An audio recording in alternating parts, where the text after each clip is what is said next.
Kuzu Zangpo. Hello to everyone around the world, and particularly Kuzu Zangpo to Lama Palden Drolma. This is Kampala. Such a pleasure to see you. We have never met before, but it's a great honor for me to meet you virtually, and hope we will meet in person in the near future. So,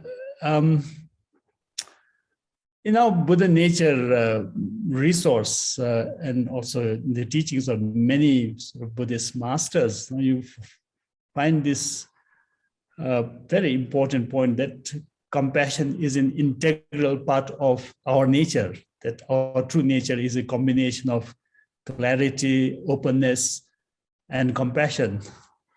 Yet most of us, in the frenzy of our ordinary life, we do not necessarily always exhibit these qualities. And we are caught in the maze of our delusions instead of clarity, in the thicket of views and prejudices instead of openness, and in the trap of sort of self-centricity instead of love and compassion. Mm-hmm. But you have been following the traditions which bring out this lucid, open, and all-embracing nature of the mind, and practicing many spiritual techniques to make these qualities manifest. More importantly, you have also been spending a lot of time trying to apply these in practice to help reduce mental illness in the world through bringing the otherwise sort of profound esoteric practices into psychotherapy and counseling. And I think even here in Bhutan, we are now talking a lot about mental health. It is becoming a very serious challenge, and particularly the digital revolution has brought sort of unprecedented challenges in terms of disciplining the mind. Our minds have become much more restless and distracted, and then this COVID pandemic has really brought a great deal of trauma to a lot of people, and we are yet to overcome it. So it's so urgent to talk about mental health issues and spiritual practice. And of all people, it's such a great honor to have you with all your expertise and experience to sort of share with us your wisdom and insights and advise us on these challenges, how to face these challenges. But before we get into these sort of deep Buddha nature and mental health issues, I would like to ask you how you first encountered Buddhist teachings, particularly the teachings associated with Buddha nature. If you can sort of share with us your spiritual journey and tell us a bit about your experience. Oh, honor to meet you, Kampala, and honor to be here with Sadra Foundation. These teachings are so close to my heart, Buddha nature. So when Marcus asked me to come, I was quite shy because I'm not a great scholar or anything, but he felt that it was worthwhile to have me, even though I'm not a scholar. So I'll try my best to be of benefit here today to the people that are interested in this topic. So it's true that I've tried to really bring forth in a practical manner and experiential manner. So as a small child, I saw the suffering of the world. And I remember when I was like 3 years old going to church, and I thought, oh, maybe this is where people get more real. And I thought there was something that had to be more real going on to address this suffering. And I actually had an experience that I never thought of as Buddha nature, but much, much later, after I had a lot of Buddhist training, I thought back and I thought that was an experience of Buddha nature when I was quite small, when I was 3 years old. And I was with my grandmother one day, and I was sitting in her garden with her, and we were speaking about maybe taking a trip to the Far East, to China. And we were sitting in her beautiful garden, and all of a sudden I lost ordinary consciousness, and my whole consciousness just turned into light, into a ball of light. And my consciousness actually then lost all sense of form, and it went up through these seven spheres, 7 balls of light, and just came out the top, and then just went into open space, just simple awareness. And then I just fell off my chair, kind of. And then my grandma said, "Are you okay? Are you okay?" And of course, I was completely okay, because it was such a liberated experience of openness, luminosity, and clarity. But I thought, oh, my grandma's not going to understand this. So I just said, yes, yes, I'm okay. I'm okay. And I just never talked about it ever to anybody. Wow. Until I was in 3-year retreat, and I asked my teacher, why did I have this experience, you know? So I think then later, the first time I ever encountered the teachings on Buddha nature was when I was with Kalu Rinpoche. And one day we were with him, studying with him. And in the first place, I met Kalu Rinpoche because a friend, I wasn't a Buddhist at all. I had studied in Zen Buddhism and Sufism and mystical Christianity, and I'd been doing extensive yoga, sitting zazen, and I was very interested in spirituality and trying to purify myself, because I felt like I needed a huge amount of purification, because I was feeling so much of all my shadows and everything. And a friend dragged me off to meet this old Tibetan Lama, and I had been praying very extensively to meet my guru. I was 25 years old. And finally, I went to meet this old Tibetan Lama. And as soon as I saw him, I knew that was my teacher. So I thought, well, whatever religion he is, that's good enough for me. And that was Kalu Rinpoche. So then I thought, okay, well, he's my teacher. So he said, if you want to come study in my monastery, you can come. So about some months later, I just left everything behind, and I went to Darjeeling to study with him in his monastery. So we were taking teachings, 3 times a week from him and the other Boko Rinpoche and the Kempo there. And one day, Kalu Rinpoche, he took his Zen and he just wrapped it all around, and underneath he had this crystal, and he wrapped the crystal in many layers of his Zen.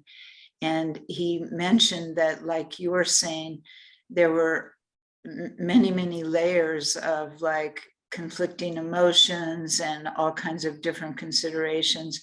And he said these were like the layers of the onion, and all these layers of the Zen were wrapped around the crystal. And as he peeled away the layers of his Zen, which for people that don't know, it's this thing that monks and nuns and lamas wear, this maroon garment as an upper garment. And as he peeled that away, he said that's what the Dharma does. It peels away the layers of the onion that are the obscurations to our Buddha nature. And at the end, he just had this pure crystal and that he held up in his hand. And he said, that's our Buddha nature. That's our true nature, that is luminous clarity and compassion and wisdom. And that's at the heart of who we truly are. And he said, that's what the Dharma is. It helps us unveil who we truly are. So that was my first teaching on Buddha nature from Kalu Rinpoche. Extraordinary. Well, I was quite envious. You are so fortunate to have this very powerful sort of experiences. I mean, a lot of people actually don't quite know what is Buddha nature, or whether their life is meant for such practice. But you, at 3, you had that extraordinary experience. And then you certainly met the right teacher, and you could immediately recognize that person to be your teacher. How fortunate. And earlier you were saying that you are not a great scholar, but the true knowledge is really knowledge from experience, as the Buddhists would value. So it's really raw experience you are sharing here. And the Kagyu tradition as a whole, especially Shangpa Kagyu tradition that I am familiar with, is considered as a tradition or a transmission of experiences. Can you say that is the same or that also applies to the Shangpa Kagyu tradition that you have taken up primarily as your a school of practice. Can you share a little bit about the Shangpa Kagyu tradition for our audience? Yes, Kempola. Kalu Rinpoche was the holder, not the primary, of course, holder of the Kagyu and the Marpa Kagyu, but he was sent to the West by Karmapa and also requested by His Holiness Dalai Lama, both of them, to come to the West as a representative of the Kagyu tradition. So in our 3-year retreat, we had to do, or we were fortunate to do both the Kagyu and the Shangpa, although we did the entire Shangpa tradition and we were not able to do the entire Kagyu, but we did do the Naro Chudruk and Dorji Palmo, and we did a number, including Mila, practice and various other Kagyu practices. So I was also trained in, and I did the Karma Kagyu Nundro, etc. So I was also trained in the Kagyu. So this is also very, very close to my heart. And so Kalu Rinpoche, although he was trained as a Kempo as well, a scholar, and he was a great scholar, he always emphasized practice to us very much. And his training to his personal students was that we should emphasize experience first and practice first.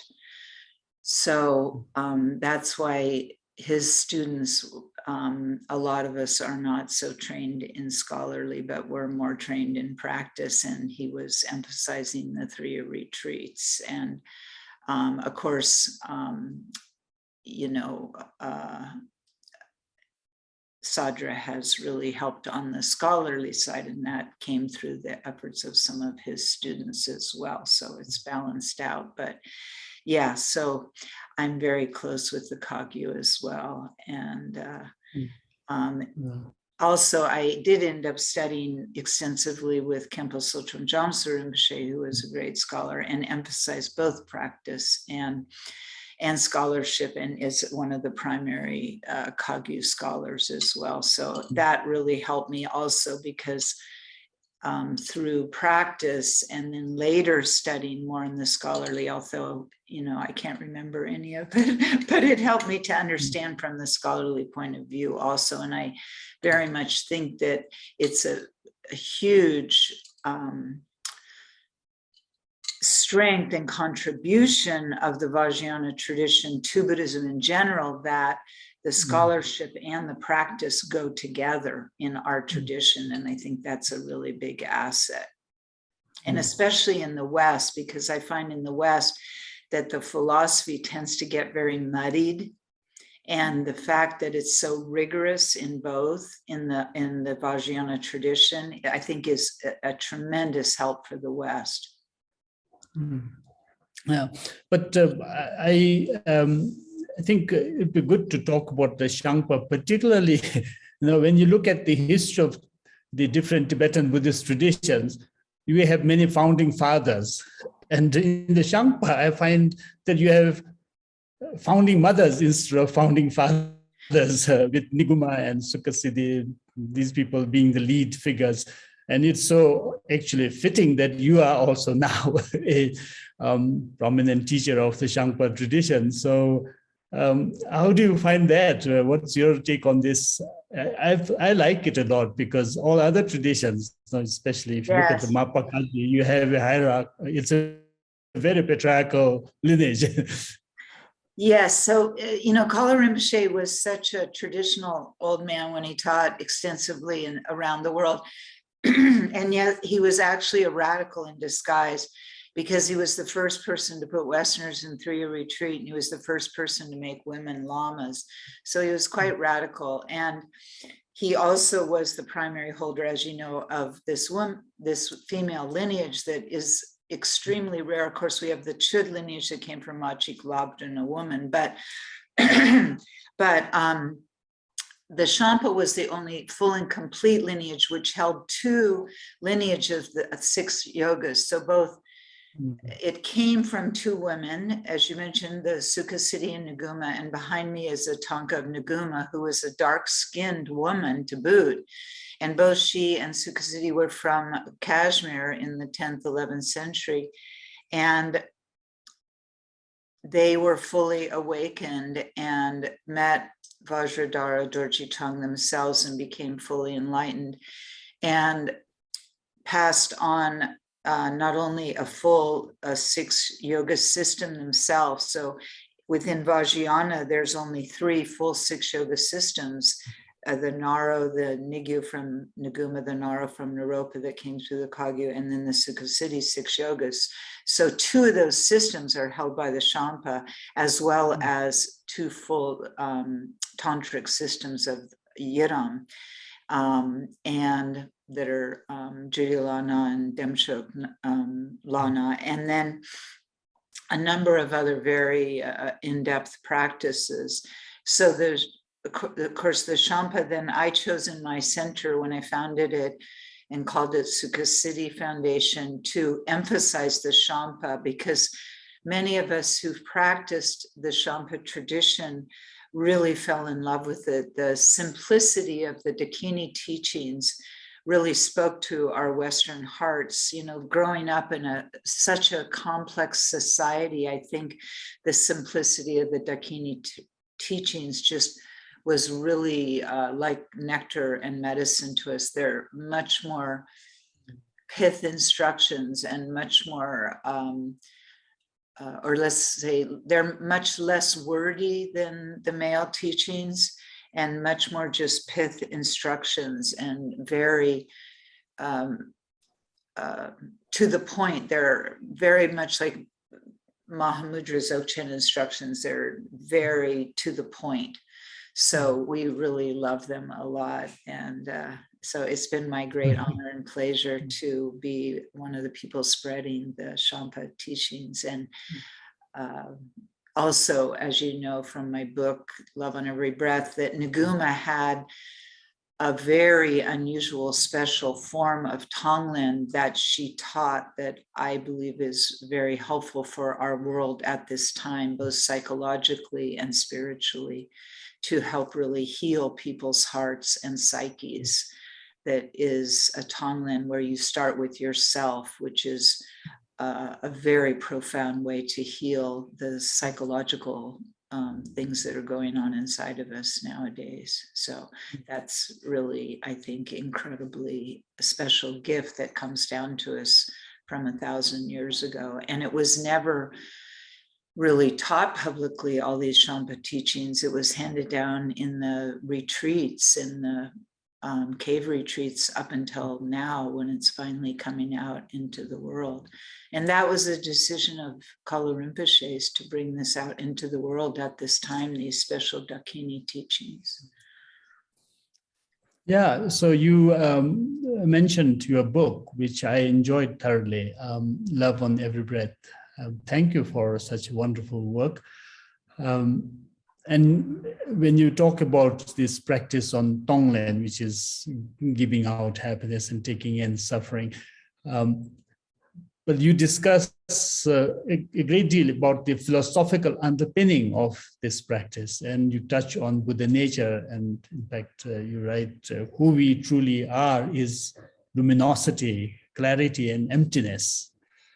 Who we truly are is the inseparable union of wisdom and love. So it seems the tradition of Tonglen from Nguma is very deeply embedded in the theory or philosophy of Buddha nature. Can you elaborate a bit on how this is? Yes, I think the extraordinary Tonglen of Nguma is so powerful, especially for right now, because it really focuses first on starting the Tonglen from bringing forth and resting in our own Buddha nature before you start the Tonglen. And this really brings so much emotion to me, because let me back up a little bit first, Khenpo La, to say that I feel very strongly that it's a teacher's role and duty to help bring forth our students' Buddha nature. I think what I felt from my teachers was when I didn't believe in myself at all, when I couldn't contact my own Buddha nature, I felt that my teachers believed in me and they mirrored to me my own Buddha nature. They saw my own Buddha nature in me and they mirrored that to me. Through seeing it in me, they helped me feel that. And I think that that is what a good teacher does, whether they're Buddhist, Christian, Sufi, Hindu, Jewish, Native American, a shamanistic, whoever they are. A good spiritual teacher sees the pure being, the true wisdom and love in their student and mirrors that back to them. They see the actual, true nature in their student and reflects that to them. Mirroring them back is a psychological term, but we could say, shows that back to them, reflects that back to them. And I think I experienced this from all my great teachers, Kalu Rinpoche, 16th Karmapa, Jamgon Kongtrul Rinpoche, Dujum Rinpoche, Dingo Khyentse, Dalai Lama, Khenpo Tsotrong Boka Rinpoche, Situ Rinpoche, all of my great teachers, I felt that and feel that to this day, whether they're embodied or not embodied on the Nirmanakaya, on the human plane. And I really feel this is the primary role of a teacher to do this, as well as speaking the words and teaching the Dharma. And I think it's through this process that's a very one-to-one direct transmission, as well as in a room of students, that it's how the student comes to have faith in themselves and in their own true nature. And then in the teachings, we do the practices as a student that, and we learn the Dharma that helps us to peel away the layers of the onion that are keeping us from directly experiencing that, as you were mentioning earlier. And then in Nguma's Tonglen, you focus by first calling on Chenrezig Avalokiteshvara, who is the embodiment of awakened love and compassion, awakened in that he is an awakened bodhisattva, the embodiment of all wisdom. And then praying to him that we can embody awakened love, like that, like he does, and having him dissolve into ourselves and then reside in our heart chakra. And this helps us to get in touch with that in ourselves, because we imagine him in our heart. We imagine that the awakened love of all the Buddhas is in our heart. And we imagine that the Vajra-like nature of awakened love that is deathless, that is the true nature of who we are. So we imagine that this Buddha nature is appearing like a Vajra, inseparable wisdom and awakened love in our hearts. And what Vajrayana practice does, as you know, is we imagine ourselves into the actuality. So by imagining that Buddha nature is there, we slowly over time begin to actually get in touch with the reality that it is there. And the heart chakra, for people who aren't aware of Vajrayana practice, who are listening to this, the heart chakra is the easiest gateway into Buddha nature. It's like, it is the gateway for us. That's the easiest way to access it. It's not, Buddha nature is everywhere, but it's easiest to tap into it through the heart chakra. So in Vajrayana practice, it's used as a gateway. So Nguma has us imagine this crystal, luminous, of course it's empty, but imagined as a crystal Vajra of light there. And then we anchor in that, and through a series of meditations, we open to feeling our Buddha nature there as this Vajra of light. as the essence of Chenrezig, awakened love, before we start the Tonglen. And so that when we're breathing in the suffering, we're feeling that all the Buddhas' love and compassion, not just our own, self hampered by ego's love and compassion is transforming the suffering, but all the awakened love of the Buddhas is transforming the suffering. And then this lightning bolt goes out from the Vajra that has transformed the suffering, and the joy and the love all goes into the person. So I think this was, obviously she was called a wisdom dakini, a fully awakened dakini in human form. And I think this is very powerful for people nowadays to help. And I found that for me, it helped hugely to help me get in touch with my Buddha nature, which had been, even though I had that experience at 3, it got completely clouded over. I got completely out of touch with it, totally was immersed in my own shadow material. And, took a long time to help uncover that through my guru's blessing, so that practice, I feel, is one of the jewels of the Shangpa teachings. Wonderful. Well, thank you for sharing that. And of course, those who want to get into more detail, Love on Every Breath is a wonderful book. It's so brilliantly laid out for anyone to practice it so easily. I have a few questions for you, Lama. And this Tonglen practice that you present that has come down from Niguma is so brilliantly expedient, I would say. It sort of uses the Tonglen from the Bodhisattva practice and then synthesizes it with the Vajrayana practice of visualization and transformation and mantras and so forth. So it's really very effective and powerful, I think. But the first step in the practice is really to, as you said, to get in touch with our Buddha nature. And that involves really sort of seeing openness and the emptiness of freeing one's mind from any kind of preconceptions, prejudices, biases, sort of to totally empty the mind. And I know Chekawa Ishidorji, who is the other great master promoting Tonglen, he does with his presentation of the ultimate bodhicitta of realizing emptiness. Here you have this first step of getting in touch with Buddha nature. But when you take this practice to people who are not familiar with Buddhist philosophy or who are not familiar with Buddhism in general, do you find it difficult to sort of even relate this first practice to them? Do you get reactions where people don't actually get the first step itself? Well, I also start with the complete emptiness, openness, and letting go of everything and just resting in open awareness.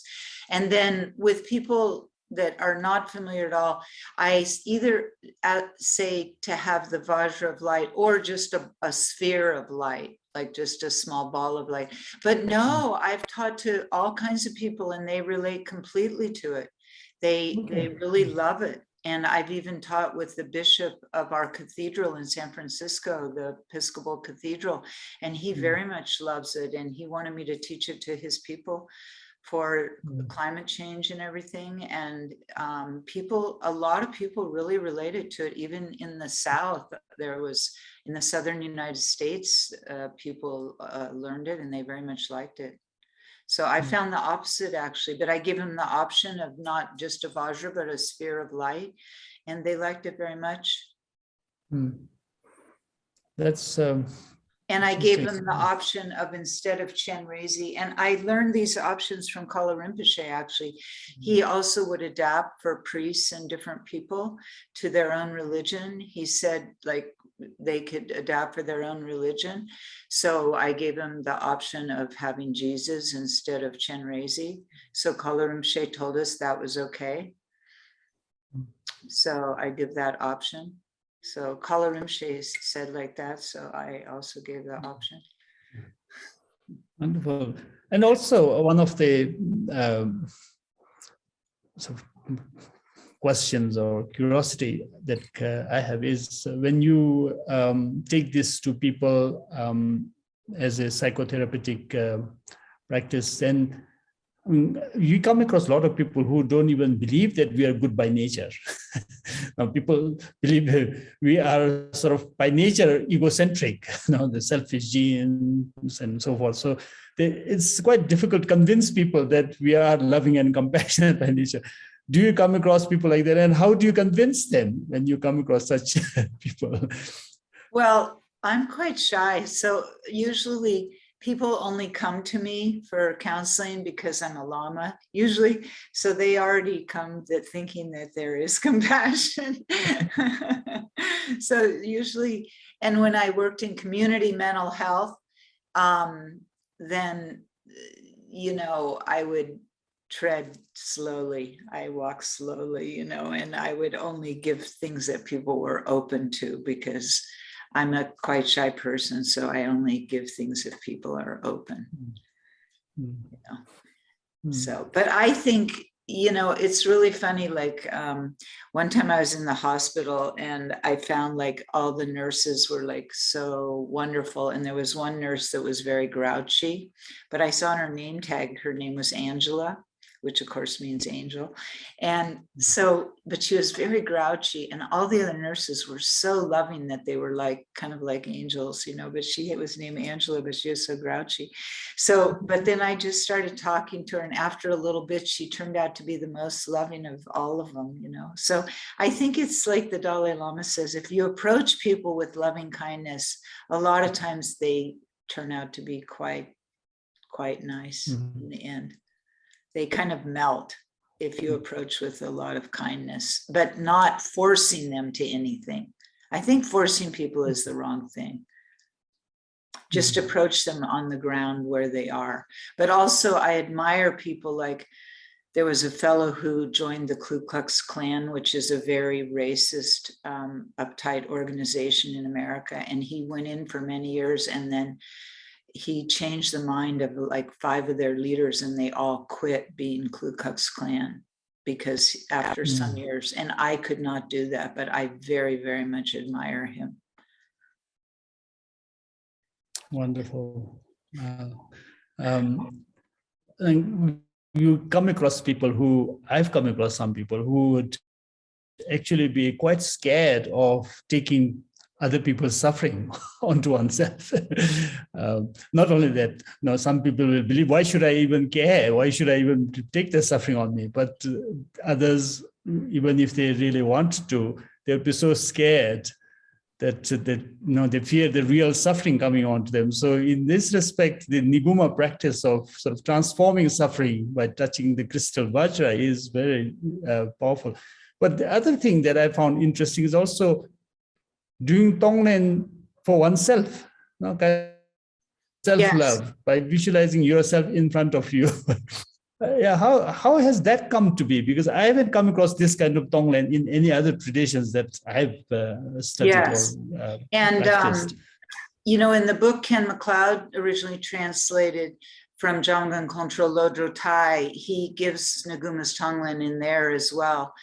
And The Great Path of Awakening, I think it's translated the title as, but so Jamgon Control Lodro Tai, gave Naguma's Tonglen in there. And it starts like that. And that was our retreat instructions, the oral instructions from Naguma. So it's very profound. And this is the hardest thing for people to do in the West. The hardest thing of this whole practice is for people to do for themselves. And I firmly believe as a psychotherapist that, and what I've seen in students is that our love and compassion goes much deeper, and we are able to eventually become much more compassionate for others if we can become compassionate for ourselves.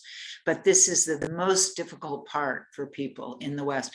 And true compassion for the self is extremely different than selfishness. It's a totally different thing. So I usually advise students to do at least 3 to 6 months self-compassion before they start doing the extensive practice for others, you know. So to spend most of the session on themselves and then just part of the session for others. And that is so difficult for people. They really come up against a lot of resistance for it, because it's, like I said, it's just completely different than selfishness. It's very huge resistance. All the way people feel they're unworthy, they're that judge themselves, they feel guilty, and all of these things. And my Buddhist teachers, all of them told us that guilt is a very destructive emotion and that we have to work through that and let go of it, and doubt about yourself and all of these things. They're very particularly strong in the West. And as His Holiness Dalai Lama said, self-hatred is very, very strong in the West. And he didn't find that that was in the Tibetan people. And so there's a lot of strong psychological things in the West that make it very difficult for people to do this self-compassion. So I think these particular emotions are what block the Buddha nature from ourself being able to get in contact with it. And so they have to be worked through in order to really authentically experience Buddha nature, because a narcissism is closely related with not being able to experience the Buddha nature. And narcissism is related with selfishness, and it's actually maybe too complicated to get involved with right now in this discussion, but insecurity and self-doubt are related with narcissism. It's like you would think the opposite, but somebody who's very insecure actually will often become narcissistic. It's the flip side of it. So this is a, quite extensive discussion. But these kinds of things like self-doubt, insecurity, self-hatred are extremely important to work through in terms of being authentically able to get in touch with one's true nature.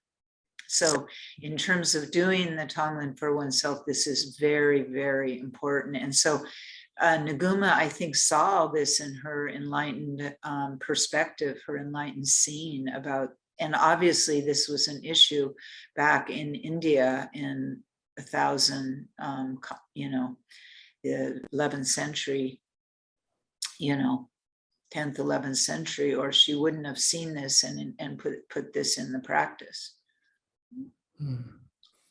Yeah, can you explain a little more about how this practice of Tonglen towards oneself could actually help narcissistic tendencies? I mean, well, to me, yeah. So when there's no self-love, when you feel tremendously insecure and you have no authentic sense of self, narcissism is built on a feeling of emptiness, but the wrong kind of emptiness, an inauthentic sense of self in a psychological sense. So you may have heard people say that in order to let go of self, you need to have like a healthy sense of self. Have you ever heard that? So no. There has to be kind of like, to really tread the spiritual path takes a tremendous amount of courage and stamina. And that requires a healthy self. In narcissism, there is not a healthy self. There's a very, very insecure sense of self. When there's a very insecure sense of self, that's because there was not,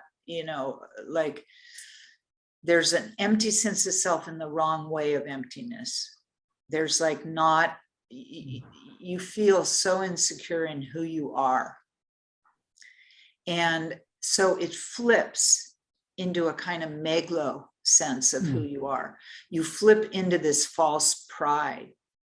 So you make up that you're wonderful. You make up, narcissism is a made up feeling of being great. It's an inflated sense of self. And it's inflated because actually you feel like lousy, you feel insecure. So it flips to feeling that you're great and arrogant, because underneath that, there's so much insecurity and a feeling that you're nobody. It's an unhealthy sense of self. If you were healthy and normal feeling, you wouldn't have to make everybody feel that you're great. See, so it's like it flips to the opposite. And it's a very unhealthy state. Does that make sense?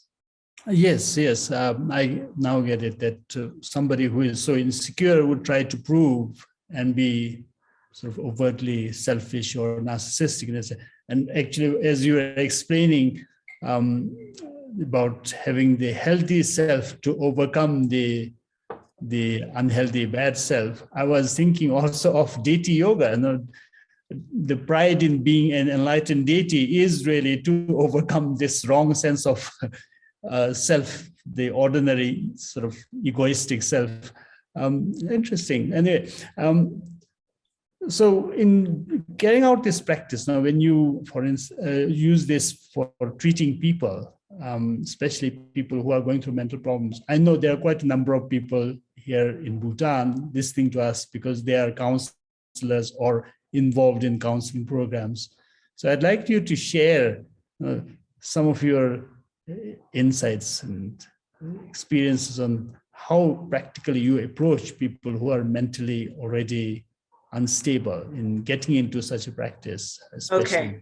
Well, we would not use deity practice with people who are mentally unstable because it's too easy to go off the rails with deity practice with mentally unstable people. You understand what I'm saying? Because it's too easy to use that as a tool for inflation. So deity practice, you have to have a healthy sense of self to do it, you know. I mean, you maybe could use Chenrezi if they're healthy enough, but it's too easy for deity practice to become like an inflated tool. But you can use Tonglen and the compassion, because if there's a lousy sense of self and there's a feeling of vacancy and insecurity, you could start to cultivate a sense of compassion for that insecure self, you know. So, but we would probably start with just cultivating a basic loving kindness, you know, like start with the paramitas, you know. So we would start on a more simple level first, like paramitas. So start cultivating generosity, start cultivating loving kindness for oneself and others. So, and then start cultivating patience, you know, patience with yourself, patience with others, you know, and then love, you know, like that. So you start with the Mahayana, you know, start with the Shravakayana, Mahayana, you know, and gradually, you know, slowly like that, you know. So it's like it's said in Vajrayana, you have to start with the foundation of the house, Shravakayana, with the Eightfold Noble Path, with mental illness, you know, with everybody, not only those who are mentally ill, but with everybody. You start with the foundation of the Eightfold Noble Path, the Four Noble Truths. And then you really start with bodhicitta and with the paramitas, and you build a very strong foundation. Then you start maybe with Chenrezi practice and with the Tonglen. And because the Tonglen for oneself is very challenging, you start doing it on top of the paramitas with already a good sense of the paramitas. And then you start doing that for oneself when they can tolerate doing it for oneself. You know, and then you start with the parents gradually. A lot of times people feel doing it for the parents is really, really, really hard because their parents were mean to them. So then you can't do the parents. You have to start with somebody in their life who was kind to them. So you have to start with whoever was kind to them.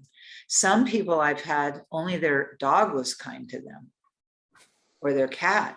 It was the only being in their life who they felt was their friend, you know. So, or maybe a teacher in school or their auntie or their grandma or somebody or their grandpa, So you just have to, with some people, in Bhutan, it's different because it's not such a fractured society as in the West that you find like in America, but you can start slowly. Now, sometimes, like in the Nguma Tonglen, you start with Chenrezi above your head. So that might be a good place to start. You just work with Chenrezi above your head, feeling the loving kindness coming from Chenrezi for a long time first.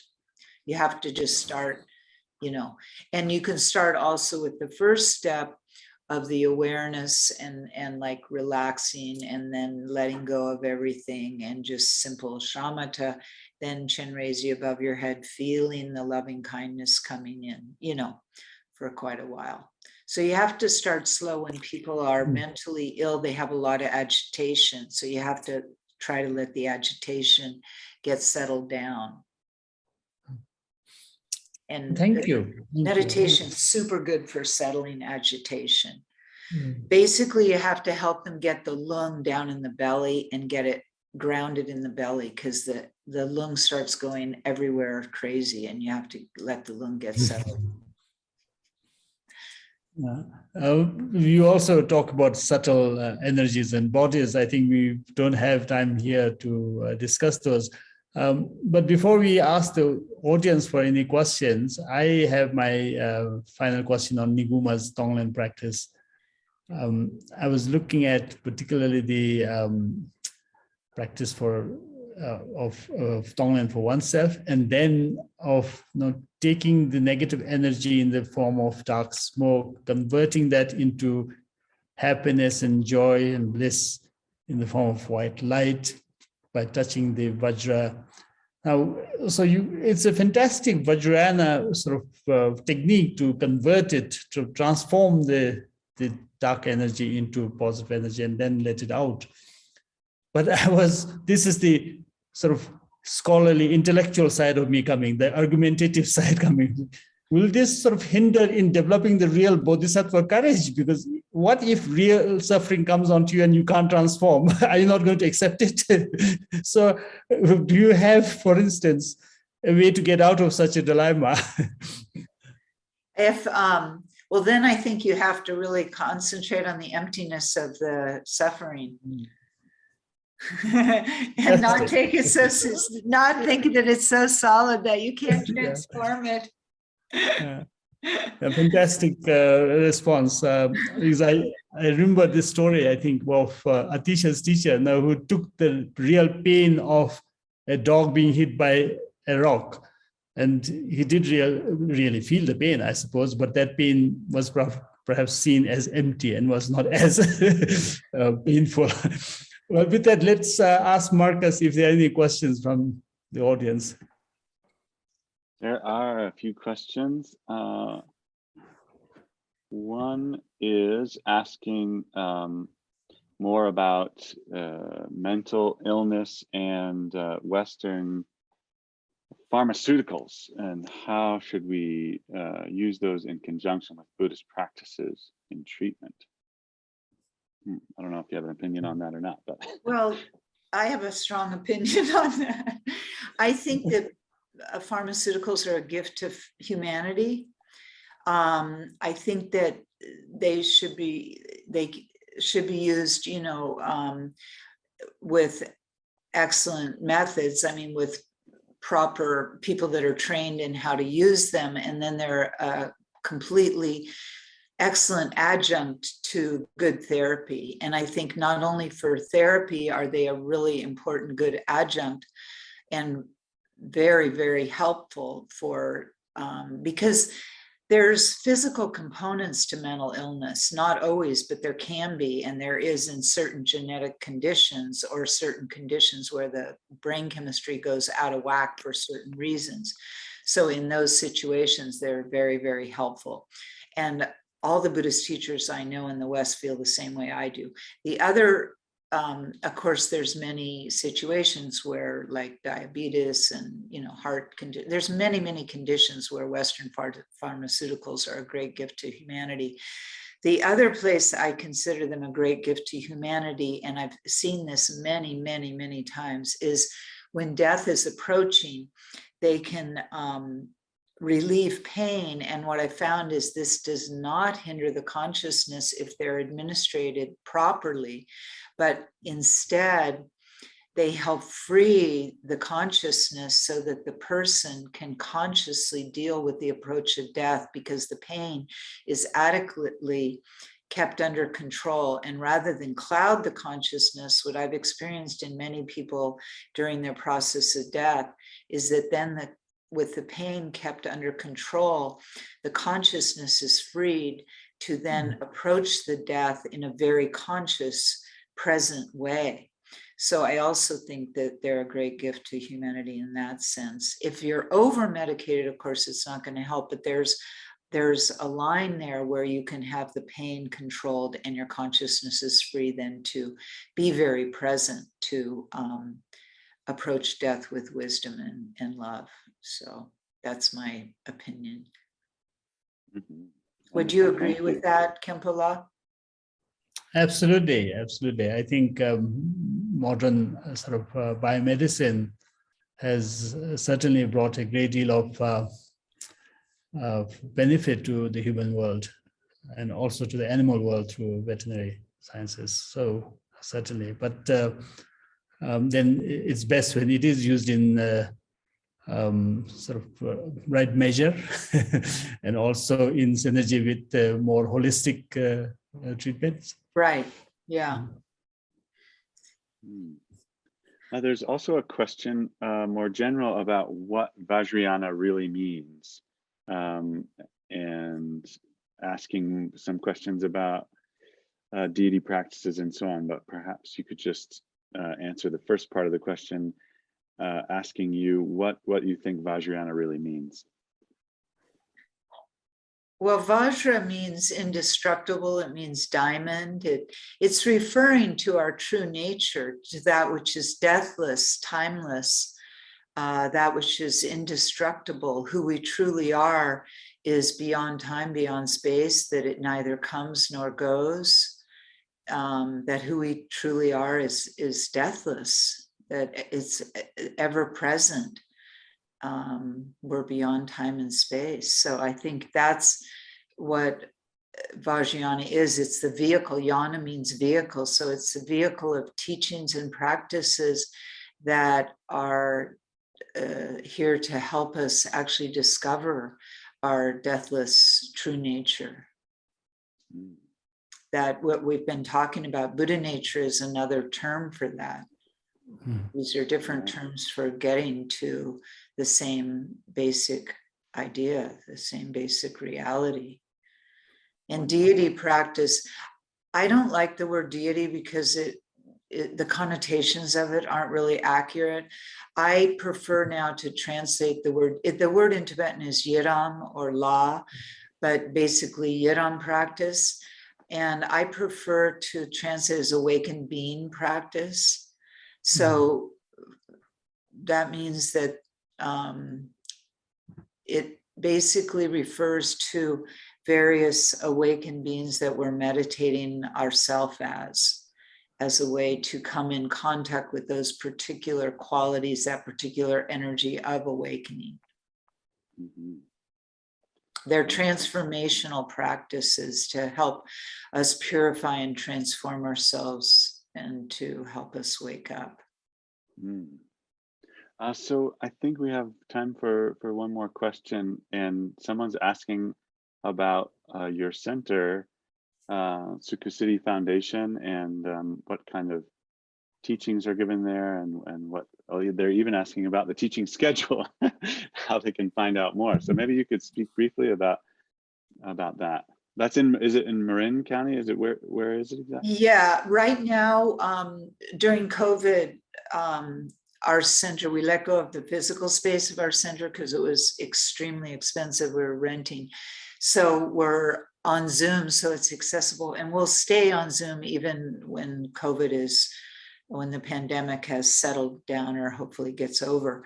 But you can maybe put up the URL, Marcus. It's sukhacity.org, and it's named after one of these wisdom dakinis of the Shangpa lineage.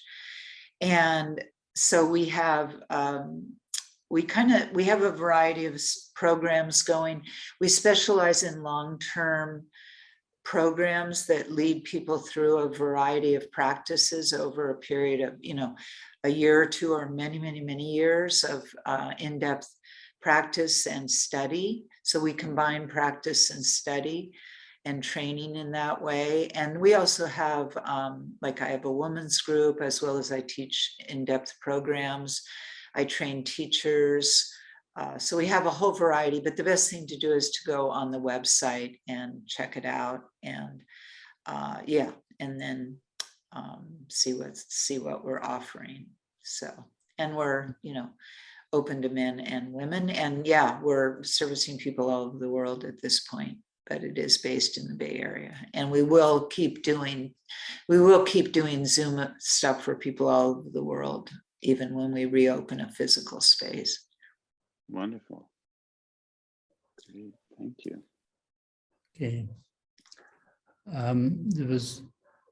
Okay. So there was a question on what the title of the book that Lama Palden has written is, and then somebody has responded, basically, love on every breath, if you haven't seen that message, as a response. And now I think it's almost time, so I will wrap it up, but I'm quite tempted to ask one last question. You, in this conversation, as well as in your book, come across as a very sort of ecumenical, non-sectarian person, and your love on every breath can be practiced by anybody following any spiritual traditions, you say. I, especially working on Buddha nature, have almost to come to a point to believe that maybe even Christian mystics, Sufi mystics, Hindu mystics many of them must have realized Buddha nature, as did Niguma or Tilopa. What are your thoughts when you explained earlier about your experience in the church, and also when you shared with your friend the bishop? It looks like it's a message that is universal. I think so. I think different paths may not exactly bring the same fruition, but I think individuals within different paths, come to similar places. I think the paths themselves have different fruitions. But take, for example, Thomas Merton, and he met Kalu Rinpoche and Chacho Rinpoche, and especially with Chacho Rinpoche, they became very, very close. And unfortunately, then Thomas Merton had an unfortunate accident and passed away. And Sicha Rinpoche told me one time that this current Sicha Rinpoche was at a monastery of Christian monks, and they were serving him tea, and he felt like he should be serving them tea. He felt the vibration, and they had been in silence for over 30 years, most of them, that he felt he was in the presence of his Mahamudra masters when he was in their presence. Anyway, I think that, in mystics around the world, when people are real deep practitioners, there comes to be a place where there's a lot of meeting ground. Even though the paths may not all get to the exact same place, there's a lot of meeting ground among mystics. And I think that there's a lot of, I think that there is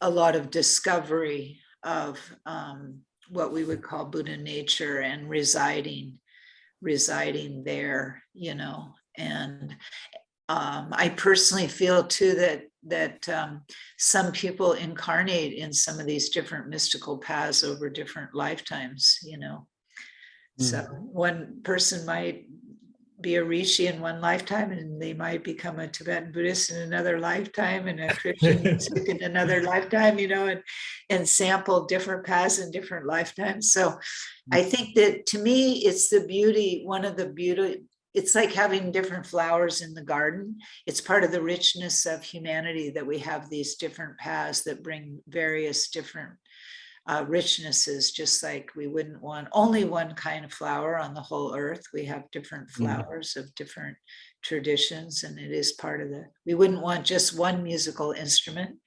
So it's part of the richness of our situation. And finally, now we are talking about Niguma's Tonglen quite a lot. Can we do your on-the-spot Tonglen meditation in a few minutes that we have? If you can end the session with it, because you present in your book many ways to do the Tonglen practice, and you always give this on-the-spot meditation instructions. So it'd be great if you can take everyone through in next few minutes. And we end the session. Just a real short one, Kempola. Okay. Yes. Okay. Minutes, we can end okay. with that. So you can do it with your eyes closed or open, everybody. So let's just call on. Well, first, just let go of everything. Let your mind rest in openness. Let go of all form.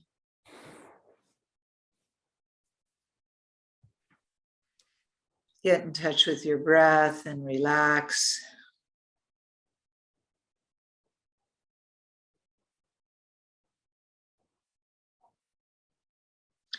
And call on all the awakened beings, the Buddhas and Bodhisattvas, to be present with us, all of your own teachers.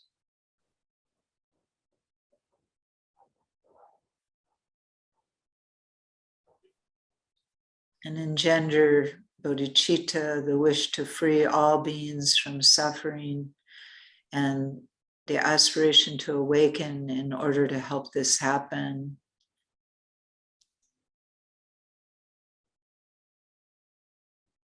To come to full awakening, to bring all beings to full awakening.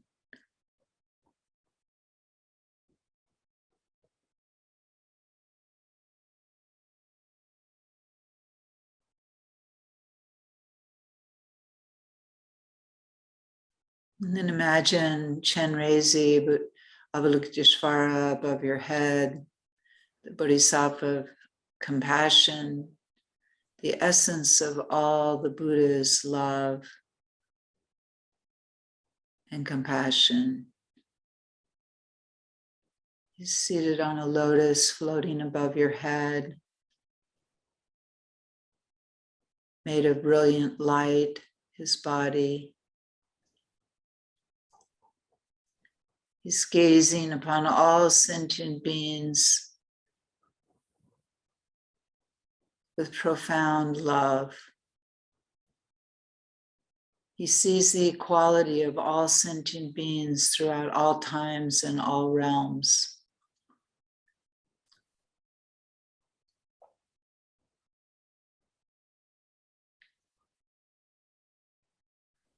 And make a prayer that you yourself may come to have this profound love and compassion for all sentient beings, including yourself.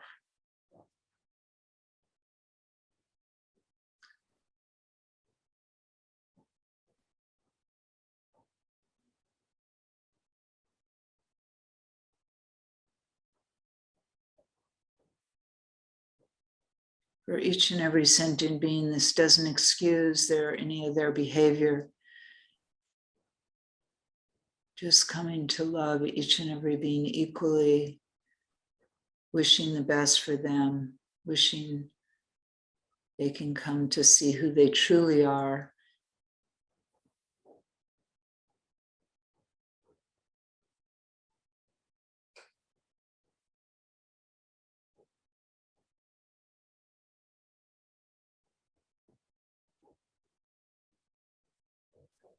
And then Chenrezi dissolves into light. And he dissolves through your crown chakra, comes into your heart as light, into your heart chakra.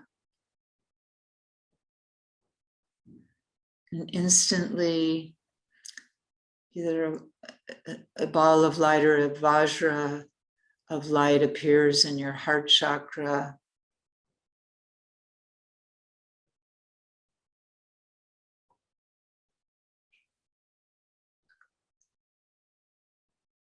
Small crystal Vajra or ball of light, extremely radiant.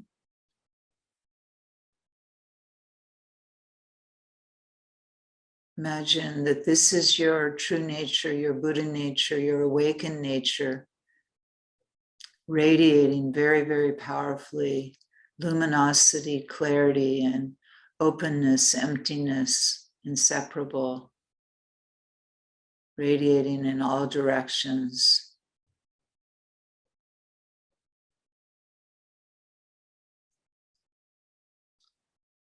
Filling you with light, radiating out.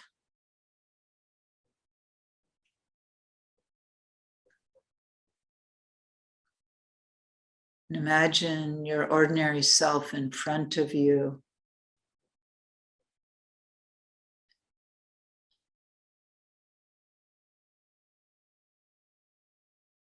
And engender loving kindness for yourself, for any troubles you might be having right now or have had in the past, any challenges, for any of your foibles, faults and failings.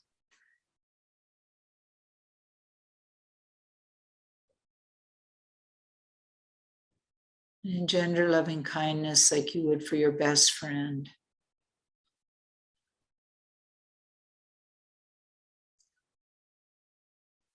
Like you would for your child.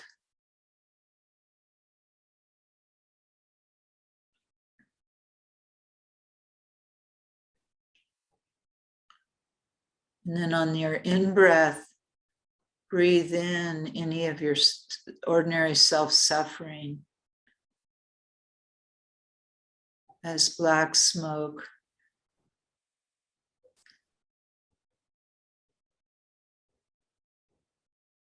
And when it touches the Vajra in your heart, it's instantly transformed by a lightning bolt that springs out from the ball of light or Vajra in your heart. It's instantly transformed by a lightning bolt that then the white light travels back into your ordinary body as love. Goes into your ordinary body as white light, healing you, filling you with loving kindness, soothing all troubles, bringing awakened love, filling your whole body with awakened love, soothing, healing.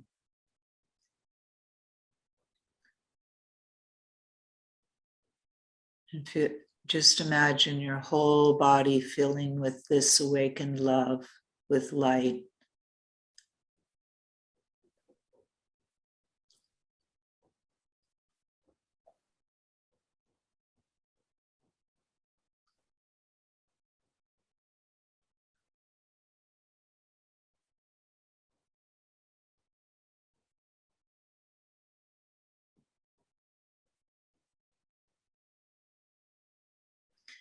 And then imagine around your ordinary self who's now filled with light, imagine loved ones and all the beings of this world, just a vast ocean of sentient beings.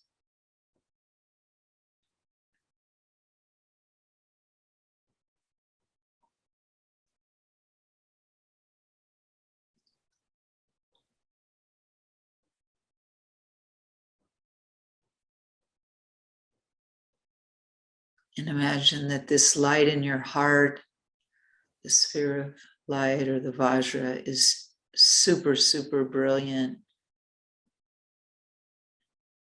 The indestructible, ever present, your awakened nature, inseparable from all, the Buddha's love and compassion, the awakened love and compassion, stainless, ever present, who you truly are.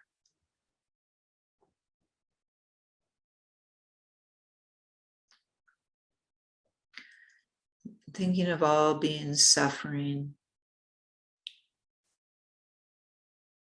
just for an instant, breathe it all into the light in your heart as a dark smoke.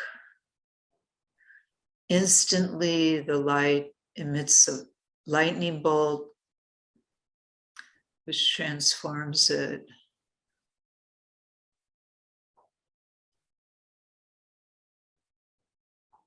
into awakened love and compassion, and white light goes back out to all these sentient beings, healing them, filling them with awakened love. The ones who are destructive, setting them on a path of truth, setting them on a path of kindness, and for all the others, healing them too, helping each and every sentient being to have what they need, be filled with awakened love and healing. And see all these beings at peace and filled with happiness.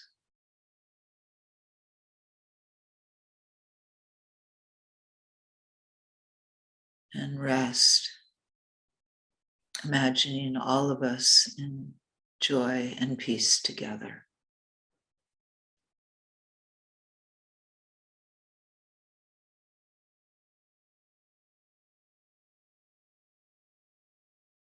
And then let all these beings dissolve into light, into space. Let yourself dissolve into the heart chakra visualization so that you're just a drop of brilliant light. All that's left of you is a drop of very brilliant, small, tiggly, small, tiny drop of brilliant light. And that dissolves into space until there's no form left, and rest your mind in complete, open, empty awareness. And now just open your eyes and rest in open, empty awareness.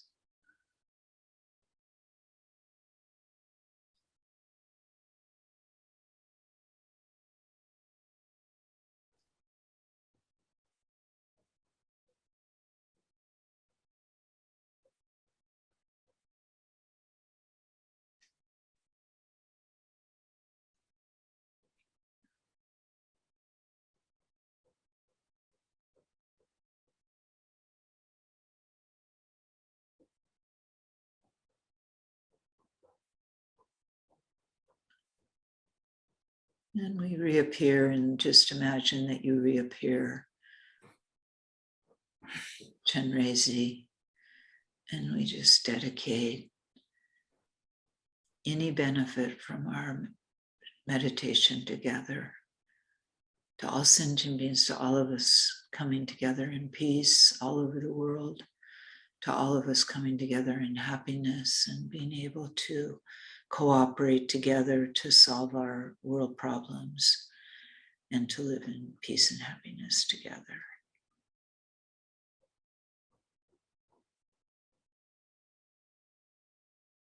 And may we all discover our Buddha nature.